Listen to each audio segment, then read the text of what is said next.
Bangladesh energy regulatory commission BERC গেল 13 মে অভ্যন্তরীণ ও আন্তর্জাতিক বিমানের জন্য জেট ফুয়েল জেট A1 এর দাম কমিয়েছে। নতুন সমন্বয় অনুযায়ী এখন থেকে অভ্যন্তরীণ এয়ারলাইন্সগুলোকে প্রতি লিটার ফুয়েলের জন্য 93 টাকা 57 পয়সা দিতে হবে, যা পূর্বের 111 টাকা থেকে 17 টাকা 43 পয়সা কম। আন্তর্জাতিক এয়ারলাইন্সের জন্য $0.1434 দাম কমিয়েছে প্রতি লিটারে, $0.7500 থেকে $0.6066 নামানো হয়েছে।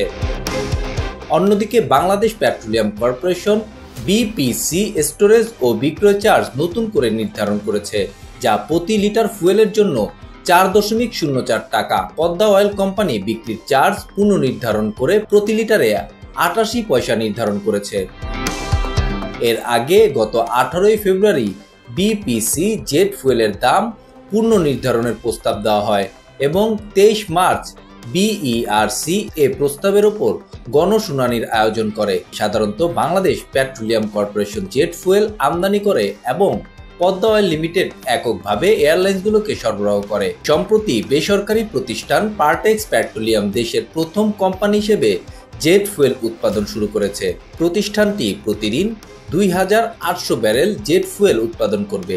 এয়ারলাইন্সগুলোর তথ্য অনুযায়ী দেশে প্রতিদিন 9000 ব্যারেল জেট ফুয়েলের চাহিদা রয়েছে।